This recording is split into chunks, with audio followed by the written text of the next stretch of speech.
Yo, what's going on out there, man? Top of the morning, man. Top of the morning. We're here with another blessed day, man. Another episode, another time to shine, huh? Man, brother Craig, can't be here again today, man. You know, he off saving lives right now, doing what he do best, taking care of some responsibilities, man, helping others gain back their health, man. And that's what it's all about. Man, so today, man, it's more like talk about like me, man, my truth, right? How I got to where I was at. A lot of people always ask, like, how I get here. Some people don't know the story. Some people don't know the past. People just see me for who I am today. That's great because this is something I created. I recreated myself during trying times. So, man, this journey started probably about like now. It's probably about I'm going to say 15 years ago, right? And how I started on this journey, I got incarcerated. And during that time of incarceration, it just was a stressful moment. The first about year or 2 years, just stressful. So it's like trying to find a coping mechanism. That coping mechanism became working out and reading, basically educating myself. That's what helped me get through my time, right? So in the beginning of it, it was rough because I'm just leaving the streets. I'm fresh, about 210 pounds. Go out there in the gym, play a little basketball, tired, exhausted. Do a couple pull-ups, couple push-ups. So that just was the basics of it, the basics of getting into actually working out because it's idle time. So with the idle time, I just started utilizing it just to better myself, just not to be stressing. Basically, that's all it was for at first, was just not to stress, just to relieve the stress. That's what working out was for me. It was just to help me relieve stress because, left my kids out there in the world, no family, people that depended on me, at a time that, I couldn't do nothing for them no more. So that phone call, I call home, and you hear about their troubles, their problems, and you can't do nothing. You can't do not one thing. You can't send home no money. You can't be there to hug them. You can't do nothing. So it was painful times. Those was painful times for me. And in them times, right, I remember, right, I see my son. He come up to see me. At the time, he was about one. He come up to see me, right? His mom bring him to see me. And that through the glass, I had to see him through the glass. I'm in a county jail. I'm in Monmouth County, and I see him through that glass. And he's saying, "Daddy," right? And right there, it's like, oh, it's real. Reality set in. My daughter was 6. So, I was out there with her for some years already, to be a father, to do certain things. But my son, I didn't get to really do much of nothing. I had one little small vacation, and I got taken away December 11th. 2007, right before Christmas. 14 days before Christmas. I remember it vividly in the back of my head because them was the changing points in my life. Them was the points where it was like, remain the same or do something different. So them were the points where it helped me find myself. So through that journey, man, I just started praying, fasting, just finding myself, just searching deeper within myself. And then it really hit me when I got sentenced. So I probably was in the county like 7 months before I got sentenced. So I got sentenced to 120 months for the feds, federal system, 120 months. Right? And I remember going past East State Street and seeing this building all the time. Never been in it. Never been in it my whole life. I grew up in Trenton, right? And I always saw this federal building, rolled right by it, walked by it, going downtown to get sneakers, clothes, whatever it was. Went by this building a million times and never pictured myself in that building. But then when I found myself in that building, it was hard to get out of that building. Because now it was a reality check. Because when you go in there and you see it, and it's like a little different from the state because it's like the judge sit up so high, it seems like he on a mountain or something when they talking down to you. And the reality check. And these was the pivotal points in my life, right? Because before I got sentenced, I never really told my mom and them the time I was facing because I didn't want them to stress even more because I was incarcerated. So I used to hold back every time they called it. Like, did the lawyer say anything yet? I said, nah, not yet. I don't know what's going on, man. I ain't want to tell them, like, yo, I'm in a category of 10 to life. So I could get sentenced from anywhere from 10 years to life. And then they broke it down into categories. And when they broke down the categories, they gave us 3 points for each charge we had. So them 3 points, I had 3 charges, 2 on the state, 1 for the feds, gave me 9 points, and they jumped me to a whole nother category. In that category, they said I was facing 262 months to 327 months. Now, when you think of months, you can't count months, yo. We know that shit seem easy. We like, but when you talking months, you start counting on your hands. So I'm counting in a cell, and I'm putting 12 on the paper. I know 1 month is 12, and I'm doing this shit, and I'm like, oh my God, like, yo, this is amazing. All this time right now that they saying I'm facing, I can't tell my mom. This is a heartbreaker. Because then they try to career criminal me, all type of stuff, because they wanted me to tell. So it was just a rough road. And I would always tell my mom, like, nah, mom, I don't know what they give me. I'm just praying that, I get a good number.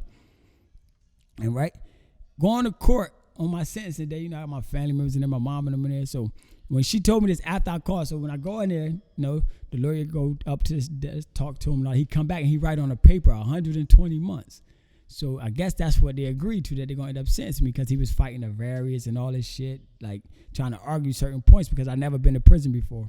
Never actually did a year and a day in prison. So he argued some points, and then he come back right on a little notepad, the sticky notepad. I use them shits all the time to put on my house, everything now, right? He put 120 months. That was like one of the happiest things in my life right there. I was so happy to receive 120 months that day. I looked back at my mom, and I smiled. And she, she ain't know why at first. So I just smiled. I'm happy. I'm joyful, yo. So it is a turning point. So they sentenced me, everything, boom. Once court over, blow a kiss at my family. No, man, tell them I'm good. Y'all be all right, man. I'm got this. I'm be fine. I get back to the jail. You go back to the holding cell, and you in there, and you thinking like, damn, 120 months. Like, this about to be a rough road. That's 10 years we talking about right here. So, I get back to the county, call home. My mom like, you all right? She's like, look, when they was reading off all them other numbers and stuff, I was like heartbroken. I couldn't believe. She's like, and then when you smiled, it let me know that you was all right. She said, so that brought relief to me, because like you smiled, like it's all right, you're gonna be cool. You know what I mean? And that was them points right there mean so much to me, because I love my mom. Me and my mom came up together. My mom had me young, so it was a turning journey. So it was like, damn, I'm disconnected from my family. 2 years prior, I just lost my father. So now that's gone. That's a part of the family that's broken. Family still going through that, ain't recovered from that. Me, I'm living in my stressful moments on the street. So I'm just drinking, partying, making it look good. I'm getting some money. So it looked good. It looked like I don't got no worries. But deep down inside, yo, I'm hurt, heartbroken. For 2 whole years, heartbroken. I used to drink every day. Every day. Like, it was a struggle for me. And I drink early, 12 o'clock. I go sit in Red Lobster, and we'll start drinking. We'll have a ball in there. You know what I mean? We used to do this every Tuesday. Go to Red Lobster. We met the dude in Red Lobster, right? He was a young guy, Italian kid too, right? And somebody in Red Lobster hooked us up with the kid. Like, yo, he cool, man. He going to school. He trying to know. So the dude was like, yo, if you tip him good, he going to take care of y'all, man. We're like, yeah, that's it. Like, so we like, all right. We get cool, get the number. He tell us his work days, man. So we tip him good. You feel what I'm saying? He just load us with drinks. He just charges for like one little appetizer or something. The rest, he load us with drinks, and we tip him real good. But we used to sit in there, and I used to think about when we sitting there, and it was like, I was in there only to relieve stress. Like, to not think about the reality of life, or what was happening in my life, or what was going on. I ain't know how to deal with it. I ain't even know how. It's not one way I knew how to deal with it. I never sat down with nobody when certain things happened in my life. I was always a little quiet to myself, reticent, right? So I used to hold on to shit. And then prison saved me from that, though. Because once I got incarcerated, now I start finding different ways to free myself. Different avenues, different outlets, start actually talking to people. The more I started praying, the more it's like things started clearing up for me. Because I used to blame myself for a lot of the shit that went on, even with my pop and everything. Like, it's them main stories, but like, I used to blame myself. I used to blame myself for leaving my family out there, blaming myself for my kids being out there. You get what I'm saying? So it was a whole blame game for me. And in the beginning, that's what it was. So working out just was a stress reliever, because I was just going through so much. And right, I remember once I started really getting into the working out, man, I used to go to the gym. Because I started going to the gym because after this, I get down to federal prison, man. I'll start working out with these cats, man. They was kind of older, too. They've been in prison for a little minute. So I jumped in their car. They doing it seemed basic to me. Push-ups, pull-ups, some dips, and a few burpees. I'm like, shit, I used to be an athlete. I know I could do this shit. I played sports, ball. Man, I got in there. I did this, right?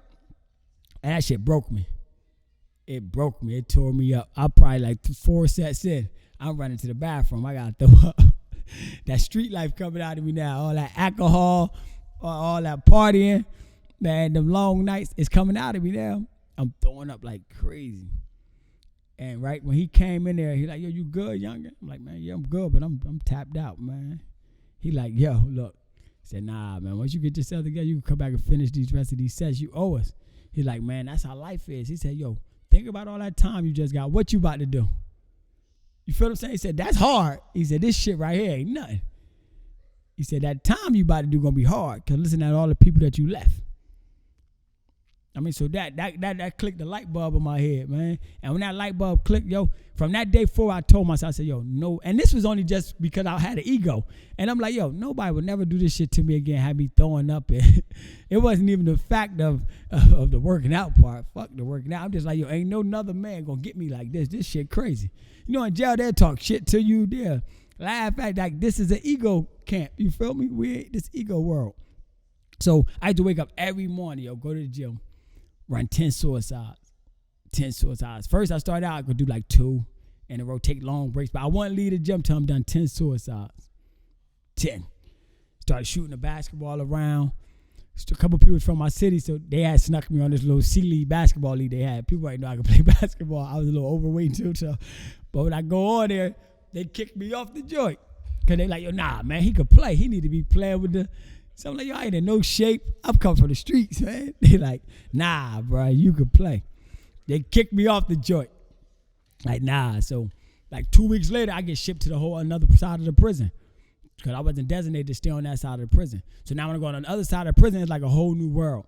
You're meeting people again. You got to find your way into a fitness thing. A couple homies was over there that was from Trenton that was there before me. So you get to meet people still.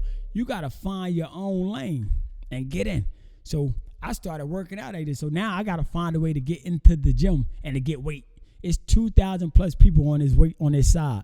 So just imagine how many people trying to work out at one time on a small weight pile. Cramp. If you don't know nobody, you ain't getting no weights. Or you got to wait till everybody. Look, most people will run out at like 4:35. They release this. People go work out, then go to chow after. You just try to bust in there. Once they say chow low, you don't even go eat. You go straight to try to work out because you got to get a workout in. So you try to go work out real quick for about 25 minutes and run and catch last call to eat. So you can eat if you're going to eat out the mess hall. So I start developing just a mentality for it, just for working out the pain, because I didn't feel the stress no more. The more I was praying, the more I was reading, the more I was learning, the stress was leaving. After years go by, I realized I got to stop stressing over the shit I can't do nothing about.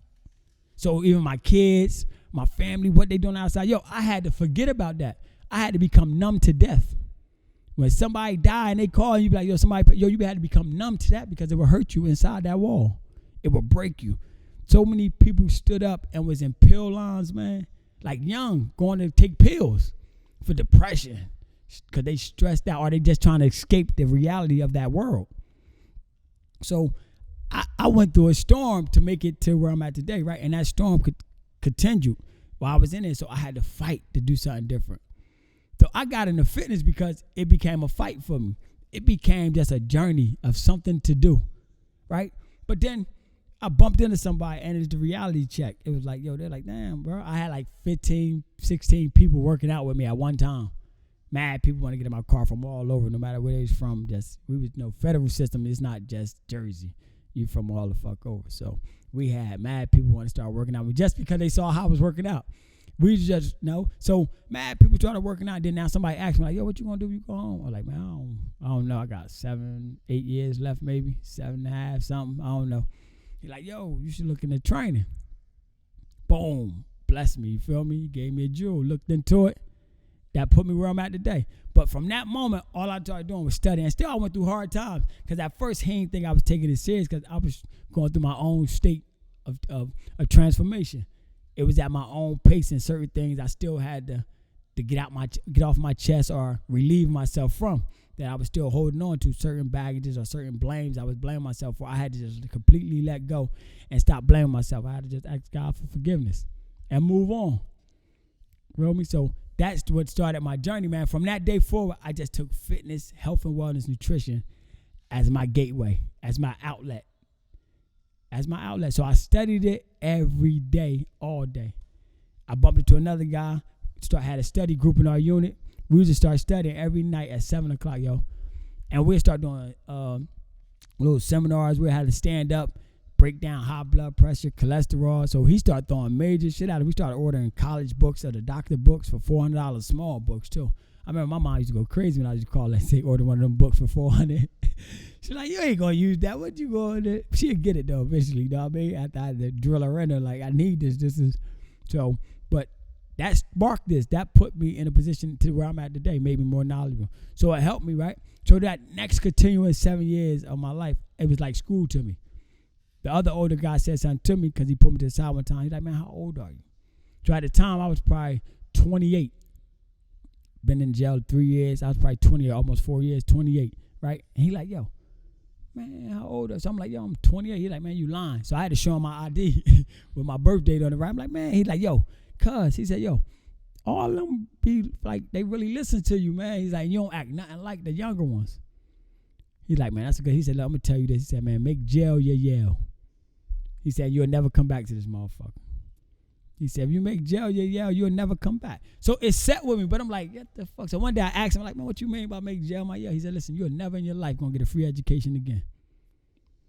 He said, never in your life you're going to have this much idle time to do the things you need to do. He said, never in your life you're going to have this much time on your hands. Never. He said, I don't care what you're going to do. You can go be in a negative shit. You can be in a positive shit. You're never going to have this much free time. This much free time? He said, bro, you got all the free time. He said, on top of that, you don't got to pay no bills. You don't got to do nothing. He said, all you got to do is really work on yourself. He said, right now, he said, shit, I'm 60. I got 15 years to go. Feel me? And not telling how he done been in there already 20-something years. So it was an eye-opener to me, like, oh, shit, like, yo, I ain't trying to do this. You feel what I'm saying? It was like the story of my life. It was like, yo, I ain't trying to do this. This ain't for me. So I switched gears. I made a pivot. And, yo, no matter who I was in prison with, yo, I stayed the same way. I made homies from the town, everything cool, my co-defendants, all that. I stuck to what I felt I wanted to do. Nobody judged me, nobody nothing. People came to me all the time for advice, you feel me? So that was the uplifting part to me. And then I started helping people change their lives with fitness. With fitness. Word is bomb. So in fitness, what I started doing was learning the craft, right? And then using people as a guinea pig, basically, you would say. Because I wasn't, we had to get paid $1 to train somebody, bro. One tuna pack. I trained for half an hour for $1, man. A tuna pack. That's how I did it. A tuna pack. They'll pay you a book of stamps to get about 7 sessions and sometimes with you. Book of stamps, tuna and mackerels was our money in the yard. I mean, a book of stamps. So that's where I learned that. So I start transforming people's lives in there mentally, physically.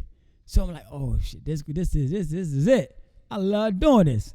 The feeling of it excited me because I always like to help people and give back. You get what I'm saying? But it's the feeling. The feeling was different. That feeling of it was the best thing ever that happened to me. The seeing how you can make a person feel when you change their life. That's what got me. How you make people feel, yo. So when you start making them feel a certain type of way, they start losing weight, yo. They used to basically almost praise you because you helped them do something. This one guy, man, he was 379 when we first started. He couldn't do push-ups, and now he did push-ups on his knees. I had to have him do them on his knees. He was 379. He had diabetes, high blood pressure, whatever you want to name. He had a part of this shit. He got mad medication, right? So I started working out with him. Yo, no lie. In 6 months, yo, he lost 100 pounds. He was 279. Before he left the prison, the institution, yo, he was 225. No medication, no nothing no more, yo. Healthy than a motherfucker. So then I realized, like, yo, I got this shit in the bag. I could adjust it. And then I got 22 people working out me in the workout car, and we're in a small area, so I know how to make 22 people get a good workout, and we was only working out for 45 minutes. That's why I never work out long, because we learned that. It was a craft that you learn, and you learn people's bodies. So when you learn the body and you start learning all the body systems, you learn how to train people. When you learn nutrition, now you know how food behave in the body. You get to tell a person how to eat. You get to teach them how to eat instead of having to write menus. I don't write menus, because if I could teach you, who the best to know how they like to eat? You. So if I teach you certain foods not to eat and stay away from, you able to pick the foods that you like without me telling you to eat what I like. Or a menu that 20 people done tried. Everybody tried 2 million diets. This, the Atkins, the paleo diet, the Mediterranean diet. You try all these diets people tell you they tried. And you be like, yo, and you ain't succeed yet. Why? Because you tried something that was for somebody else. You ain't stick to what you like. Only thing you had to do is remove certain things out of your eating habits, replace them with some better food choices, and it's going to come off you when you start working out, exercising. Right? And people be like, oh, I walk, right? And this is what catch me, and that's how advanced I start getting. People be like, yo, I walk the track all the time, man. Yeah, what changed? Your body don't change unless it's under stress. Good or bad. Good or bad. You can walk the track for the rest of your life. Guarantee you at one point you're going to hit a plateau, because there's only so much stress you're going to put on your body by walking. Your body get comfortable to it, body system. So I use prison for my outlet to get me where I'm at today. So even when I come to the streets and learning and all that I know, you still got a battle, because why would people believe you? And they always say, well, you don't got a degree, or you don't got, that don't mean nothing. The conversations you can have with people change. The dialogue changes, because people get stuck in not knowing. From knowing, not knowing. You feel me? Because we all say we know something, but don't know. We always say that. Or we don't even go look and try to learn what something is or what's going wrong with us. Like right now, if one person say they got some type of illness going on, or they facing something, or the doctor told them something, they're not going to go look up that and try to figure out. Alternative, they're going to go right off of, let me take the medication. So when a doctor first say, let's take a high blood pressure pill, you go right to that. Cholesterol, you go right to that. Right? It's markers. So I learned now when I go to doctors, because I never did before, I ask questions. And I ask questions now because I know. So I want to hear feedback, so now I can now tell them what I believe. Like, right? I went to the doctors last week, right, for my regular physical and stuff. So I did blood work a little minute ago, right? So they used to worry about my kidneys. They used to say, yo, your kidneys. But I used to always tell them the reason my kidneys was like that. I knew what it was. I knew what I was taking. So I'm like, yo, I've been on creatine. When I take creatine and I get blood work done, creatine elevates your kidney levels. Well, a lot of people don't be knowing, elevate your kidney levels to the roof most times. You get what I'm saying? So, because your body produces creatine naturally. People don't know that neither. People just think creatine is just something you take to bulk you up real quick and stuff, which is used for a lot of other things to just bulk you up and hold the water weight. It's actually your body produce it. It donates a phosphate actually to your energy system, to ADP, your energy system, adenosine triphosphate. It donates a phosphate to that. So it's very important in your body. It takes place all day long while you're talking, blinking, eating, whatever it is, your energy system is constantly working. So, right, and we had discussions back and forth, but I went to see all the kidney specialists. I did everything they told me to do, and we still had the same conversation, because I'm telling them, it's the creatine. Now, when I stop the creatine and I drink more water and stuff, it's going to change. So when I go back to the doctor this time, she said, yo, we worried about your kidney. She said, but everything's perfect. She said, what you been doing? She said, what changed? What was it? Now, this was a different doctor in there, because my regular doctor wasn't this. So she like, what changed? What was I said, I told him I was taking creatine at the time. So that was the hit. You feel me? But it come from me knowing, though, now. Because before, if I didn't know, I would have panicked. I had no idea. I would have panicked. You feel what I'm saying? I'd have panicked, and I would have just went for the easiest quick fix, or what I thought would be that fix. But me knowing and understanding what I'm taking in my body daily means something to all of us. So we know we're taking it. We know what's causing harm, and we know what's not. So all everything balanced back out. And she's like, yo, your vitamin levels, everything good, because I take hella vitamins every day, certain minerals and mineral stuff. People just be thinking it's just a vitamin thing. You need mineral stuff. Minerals plays a major part in your body. Vitamin D, a lot of us as black people are deficient in vitamin D. Definitely vitamin D3, right? Because we don't get no sun like that, right? We need the sun. We need the sun. So people don't take it. Most diseases coming from a low dose of vitamin D. Your vitamin D levels is very low, so you need to get that checked out, right? People be having pain, aches, and stuff. They don't never get their C-reactive protein checked out. So this is how my life changed and transformed to get to this level. It was because of a storm I went through. So each storm that somebody is going through, you could come out and be on top. And you might got to fight another storm, another battle. But at the end of the day, you just got to keep fighting. So, right, this is how I got it. So, to me to get here, right, so I started understanding that you need people. You need a team. So, I started understanding, like, yo, if I know this, I should pass it on to people. I should help somebody else who eager to want to train or eager to learn and who I could teach this. Because when you try to give out information to your family or something like that, they're the last to listen to you. They'll go to doctors a million times and you could give them certain advice and they won't pay you no attention because they feel you don't have a degree. They feel your conversations is useless, really. Your information, your input is useless. People is like that. From when you can help each one of them, though. That be the funny part. You can help each one of them. Because when they go to the doctors tell most people the same thing when they first go there. They tell them, oh, you need to change your eating. You need to start working out. You need to start doing this. You need to start doing that. But if you tell them, they look at you like you wrong. If you try to encourage them to work out or something, they look at you like you wrong. When you care about them. So with being put in this position now, because this is God directed me here. This is my purpose, right? God directed me here now. So I found my purpose. I found what I love to do. Now I learned to spread it to the world. You know what I'm saying? For those who listen, they listen. For those who come aboard, they come aboard. But people know deep down inside what they want to do and what they need. So it takes sometimes that storm for you to go through to get you somewhere. Some people going to get caught in that storm for the rest of their life because their mind never going to change. They never going to do nothing different. Some people going to lose weight, gain weight, lose weight, gain weight. Why? Because they mind not changing to make a complete 360 change. That's what's going. That's part of life. That's what's going to happen. So when people get stuck and they at a standstill, it's they self. They is a reflection of their thoughts. My body, person say you muscular or you look good. It's a reflection of my thoughts. I want to look this way. My thoughts telling me like, yo, I don't want to be overweight. I don't want to have health issues. That's the number one thing. I want to look good when I put on clothes and I want to wear what I want to wear when I want to wear it. I want to have my shirt off when it's hot outside, even if I'm in the gym just working out and I want to take my shirt off. I want to have it off. I don't want to have to cover it up. I don't want to have to do none of that. This is my choice, a reflection of how I think. So when we all look in that mirror, our life is starting to be is a reflection of you, yourself, of number one.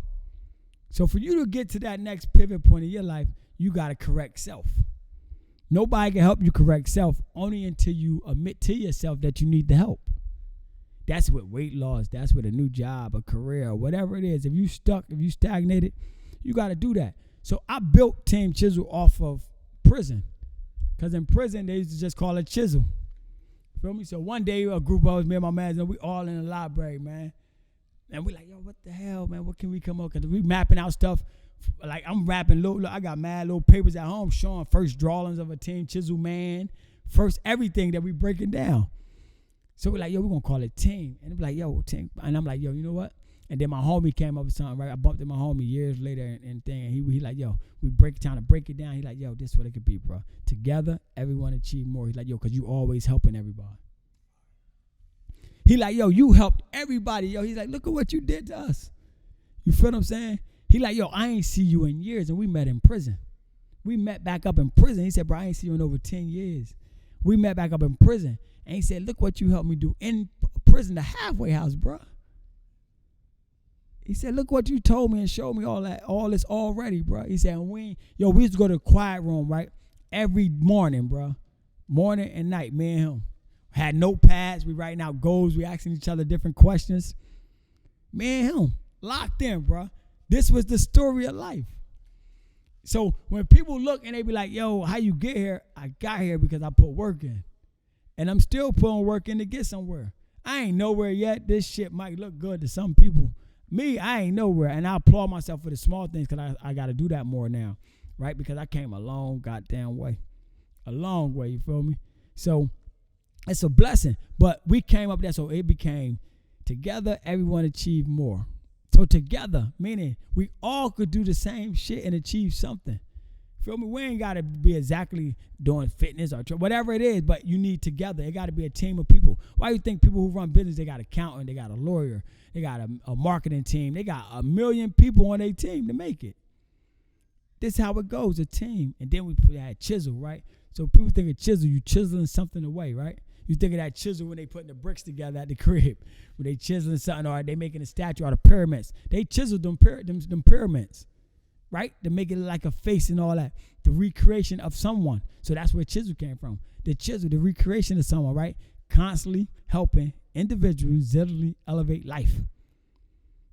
That was the breakdown of the chisel, because that's what we do on a continuous basis. Even when we going through a storm, we still helping other people lift up their life, to fix their life when we going through a struggle, when it hurts sometimes. Like I go through a lot of pain, suffering. I just don't show it, because why? Showing it ain't gonna do nothing but keep you down. When you just, all you gotta do is work through it, man. Work through it, pray, believe in your higher power, man, and he gonna put you through. You gotta go through a storm to get somewhere, because if somebody drop a lot on you right now and everything is freely and you could go, that shit gonna go fast. You're gonna be like a maniac. That's why people who get lawsuits, or people who never saw a certain amount of money, or when they get their income tax check and they saw $10,000, they blow that shit within 2 months, a month and a half, because they never seen this type of money before. They blow it, and it's how our life is. We blow money. You find a person who didn't really have and they get a good paying job. They blow their check every week because they know next week they getting a check. But they ain't saving nothing. They ain't investing. They ain't looking forward to the future. They ain't thinking about other income to come in, to have a passive income from somewhere else, so they don't have to work 80 hours a week all the time to get that check. So this is where we get stuck at, man. All this relates to one thing, man, how we think. You look the way you look because how you think. You haven't changed nothing because how you think. People think when we make a change and we get to a certain point in life that we're supposed to stop there. Life never stops. If you notice, the clock keep ticking until you die. So you're supposed to always be evolving, always trying to learn, always bettering yourself. And to do all that, you need to be as healthy as possible. Healthy as possible, man. Because if you start getting sick, things start happening to you, you start missing work, you start being on disability, stuff like that, you don't get paid the same. That ain't the same money. It might be a little good for you, depending on your career you got, but it ain't the same money. So that's where we got to balance it at. And this is how I got sharp, man. I got sharp by helping people. Helping people. When I ain't have, bro, and somebody sent me some money in prison, I saw somebody next to me didn't have, I gave them food. My mama, one time I kept calling, I said, Mom, I need you to send me another 150 real quick. She's like, boy, I just sent you. I said, man, the dude ain't had shit, man. I had to give some. I ordered him something from the store too when I went last week. Real quick. I'm all right. Like, I know you might I just need you to send it. I just like helping people. Before I went to prison, I helped people. I might have helped them in a negative way, people would say, but I helped people feed their family before I went to prison. We might was breaking the law. We might was selling drugs, but guess what? All of them was able to feed their family, man. Some of them before then couldn't feed their family. Some of them young, some of them dropped out of school. We used to make them, yo, you got to go to school, bro. You can't be outside 9, 10 in the morning, my nigga, because I'm at work. So if I'm at work, my nigga, you got to be at school. You got to be at school. I'm going 19. I'm going to work. Every morning I go to work. I had a job, you feel me?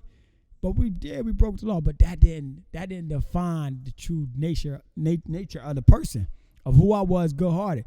No matter when people shitted on me, whatever, I still kept it that way. But that became a development thing, mental thing, because no one is greater than you, man. No one. Whatever harm a person try to bring your way, whatever a person talk about you about, none of that shit mean nothing, because nobody's greater than you. They're going to talk about you when you broke. They're going to talk about you when you're successful. They're going to always talk about you, so you got to just keep going and give them more to talk about. I'm going to give them more to talk about while I'm working to be successful. Because if you think I'm going to be fucked up, running around, looking like a bum or something, then you're going to talk about me, hell no, I ain't giving you them points. Nah, right? But through this journey, we got to just buckle up, y'all, man. That's like my story right there. That's part of my story, man. And that's what shaped me today. And that's what helped me give back now. That's what I want to give back more to my community, more to people around, anybody I come in contact with. I'm going to be able to enhance them tenfold. Not just about fitness, because it go deeper than that. fitness is just a part of it. It's the foundation. You always got to build a strong foundation, and your health is your foundation. They tell you your body is just a product of your greatest asset. That's your mind. Your mind is your asset. That's what helps you win. That's what takes you to deeper places in life. That's what helps you elevate. That's what helps you get good health. That's what helps you lose the weight you want to lose when you're struggling, when you're saying you want to lose weight and stuff like that. Your thinking does. And when you realize, like, yo, I shouldn't be this way. I want to look better. I don't want to have a girdle on. I don't want to put a waist trainer on. I don't want to walk around with this waist trainer all day saying I'm getting snatched and shit like that. And the guys putting on all these other shit they wearing now just to try to look like they fucking slimmer or whatever the case may be. Like, again, I mean, we all got to get it together. Because why? When we get healthier, we're more stronger for our family, male or female. The woman becomes the queen of the house. So if she healthy, she get to help the king. What she get to do? She get to feed the king good food, right?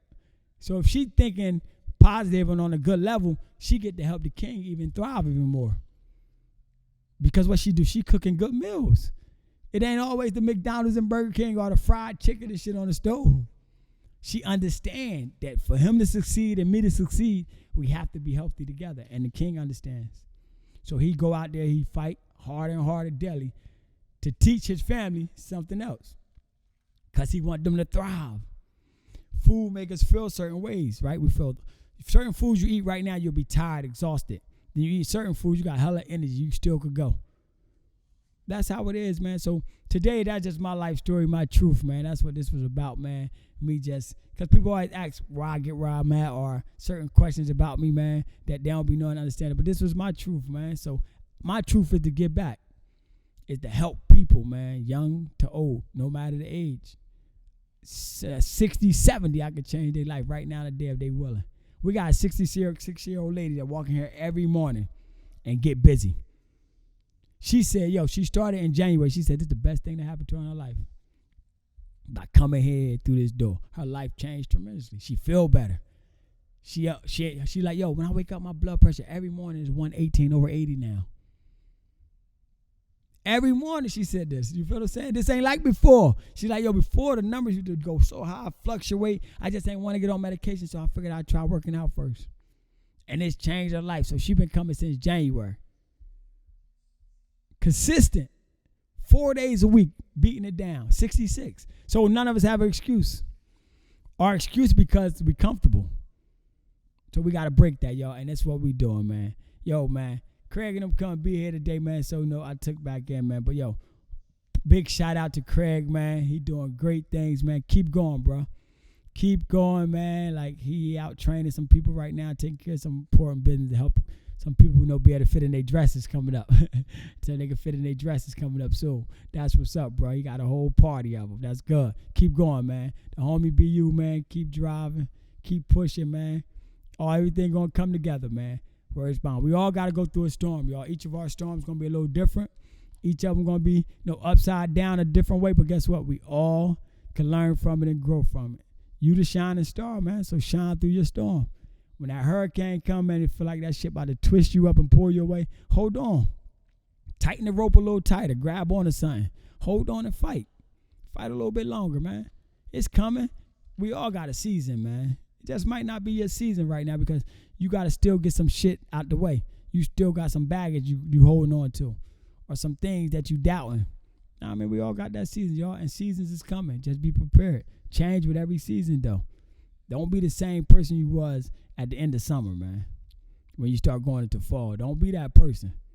You got to change up. How you think you could grow? Why you think they plant seeds in the ground to harvest at certain times of years?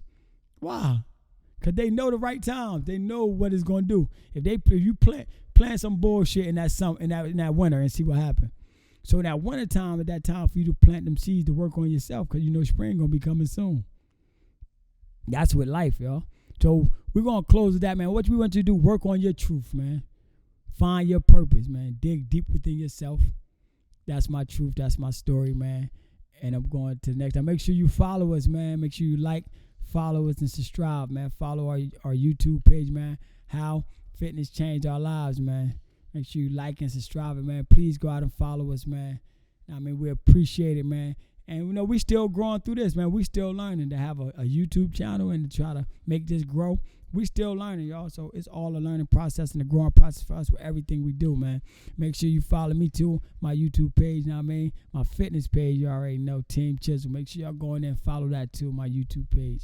And I'm trying to get that thing banging. We got workouts on there, too. So if you want them at-home workouts and things like that, make sure you tune in, man. Like and follow us, man. Yo, we're going to leave y'all with that. We want y'all to have a blessed day, man, and continue pushing on your journey, man. Don't give up. Peace. Peace.